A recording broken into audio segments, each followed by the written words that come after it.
Welcome to explorer রেশমি। আমি বেরিয়ে পড়েছি বালি ভ্রমণে। আজকে আমার বালি ভ্রমণের ডে 1। যদি তোমরা এই চ্যানেলে প্রথমবার এসে থাকো তাহলে আমার চ্যানেলকে সাবস্ক্রাইব করতে কিন্তু ভুলো না। এই সিরিজে তোমরা দেখতে পাবে আমি বালির কোন কোন জায়গায় যাচ্ছি, কি কি করছি, এটসেট্রা এটসেট্রা। চলো শুরু করা যাক। ফাইনালি অ্যারাইভড ইন বালি এয়ারপোর্ট। মানে এয়ারপোর্টে ঢুকতে যদি এত সুন্দর জিনিসপত্র দেখতে পাও। ইমিগ্রেশন প্রসেস কমপ্লিট করে আমরা এই জাস্ট বেরোলাম। কী করে বালির ভিসা পেতে হবে তার জন্য একটা ডিটেল ভিডিও রয়েছে, তোমরা নিচে দেওয়া কমেন্টে ক্লিক করো আর ওই ভিডিওটা দেখে নাও। তোমরা এখানে যে কোনো জায়গা থেকে কারেন্সি এক্সচেঞ্জ করতে পারো, INR to dollar, INR to IDR, anything. তো আমরা ইন্ডিয়া থেকেই করে এসেছি, তাই আমাদের আর কিউতে দাঁড়াতে হলো না। ডেনপাসার এয়ারপোর্টে ল্যান্ড করার পরে কিন্তু একটা জিনিস নোটিস করলাম। এয়ারপোর্ট থেকে যেন বালির কালচারের একটা গ্লিমস পাওয়া যাচ্ছে। চারপাশের সেটআপটা একদম ট্রপিক্যাল আর ট্র্যাডিশনাল ভাইবের। আর এখানকার সবচেয়ে ইন্টারেস্টিং ব্যাপার হলো এই রেন ফরেস্ট টাইপ সেটআপ। চারপাশে এত গ্রিনারি আর ট্র্যাডিশনাল বালিনিজ এলিমেন্টস দেওয়া আছে যে মনে হচ্ছে এয়ারপোর্টের ভিতরেই একটা ছোট বালি তৈরি করে রাখা হয়েছে। অনেস্টলি বালিতে ঢোকার পর প্রথম এক্সপিরিয়েন্স হিসাবে ব্যাপারটা বেশ ইউনিক লাগছে। আর এখান থেকেই শুরু হলো আমার বালি journey. So our driver is here. Welcome to বালি। কিরে দইটা কেমন লাগছে?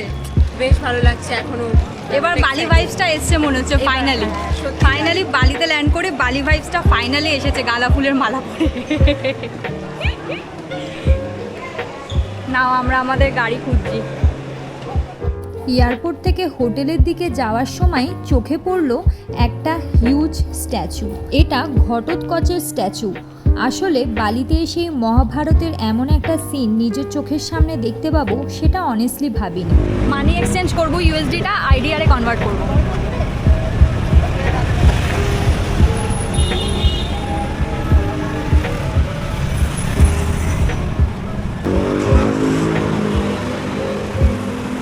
তোমরা এয়ারপোর্টে মানি এক্সচেঞ্জ না করে এয়ারপোর্ট থেকে বেরিয়ে নিয়ারবাই কোনো শপের থেকে মানি এক্সচেঞ্জ করলে বেটার ভ্যালু পাবে, কারণ আমরাও তাই করেছিলাম। জায়গাটা খুব পছন্দ হয়ে গেছে। এখানে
কনফিউজ ছিলাম, সেটা আমাদের বিলিং কাউন্টারের এক্সপিরিয়েন্স দেখেই তোমরা হয়তো বুঝতে পারছো।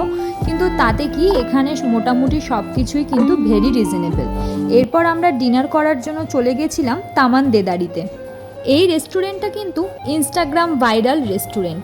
এখানে ঢোকার পর প্রথমেই যেটা চোখে পড়বে সেটা হলো এই হিউজ বালিনি স্ট্যাচুস। চারপাশে এত গ্রিনারি আর ট্রপিক্যাল অ্যাটমসফিয়ার যে জায়গাটা একদম অন্যরকম ভাইব দেবে।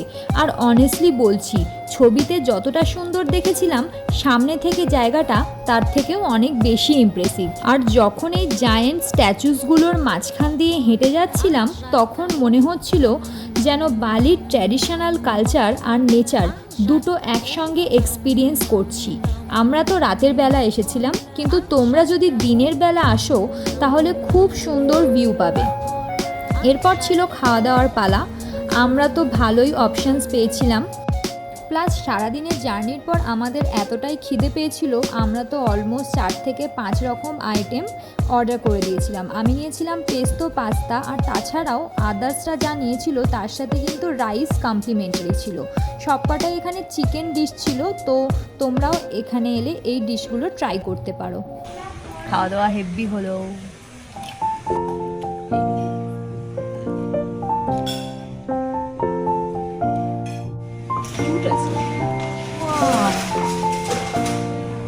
জায়গাটা এত সুন্দর, এই রেস্টুরেন্টটাতে তোমরা অবশ্যই এসো আর একবার লাঞ্চ বা ডিনার যা হোক একটা কিছু করো। অসাধারণ জায়গা। ফাইনালি আমার চ্যানেলটাকে সাবস্ক্রাইব করে নিও আপকামিং বালি অ্যাডভেঞ্চার্সের ভিডিওগুলো দেখার জন্য। Bye, stay tuned.